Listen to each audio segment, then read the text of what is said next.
कळवण तालुक्यातील पिळकोस फाट्याजवळ रविवारी दिनांक 26 जुलै सकाळी सुमारे 8:15 सुमारास झालेल्या भीषण अपघातात नवविवाहित पतीपत्नीचा दुर्दैवी मृत्यू झाला, तर पत्नीची बहीण गंभीर जखमी झाली आहे.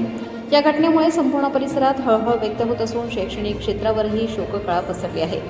मिळालेल्या माहितीनुसार MH15 EP 3031 क्रमांकाची मॅक्सिमो प्रवासी वाहतूक करणारी गाडी खामखेडा येथून पिळकोसच्या दिशेने जात होती.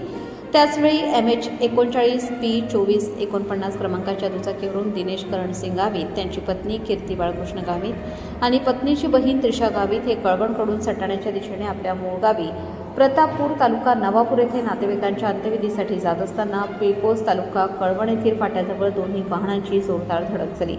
या भीषण अपघातात तिघेही गंभीर जखमी झाले. त्यांना तातडीने रुग्णवाहिकेद्वारे कळवण उपजिल्हा रुग्णालयात दाखल करण्यात आले. प्राथमिक उपचारानंतर पुढील उपचारासाठी त्यांना नाशिक जिल्हा रुग्णालयात हलवण्यात आले.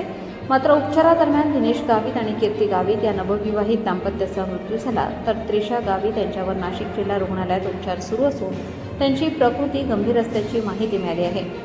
मृत कीर्ती गावित या डांग सेवा मंडळ संचलित जनता विद्यालय अभोणा येथे शिक्षिका म्हणून कार्यरत होत्या, तर दिनेश गावित हे जलसंपदा विभागात कर्मचारी म्हणून कार्यरत होते. अवघ्या मे महिन्यातच या दोघांचा विवाह झाला होता.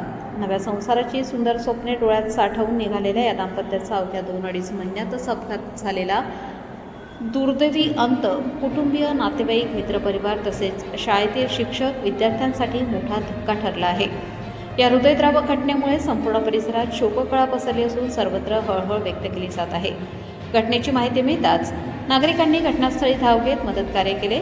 या प्रकरणाचा पुढील तपास पोलीस निरीक्षक खगेंद्र टेंबेकर यांच्या मार्गदर्शनाखाली पोलीस नाईक रामदास गवळी व पोलीस शिपाई नितीन वाघमारे करीत आहेत. प्रबंधभूमी महाराष्ट्र न्यूजसाठी चेतन शिंदे, कळवण.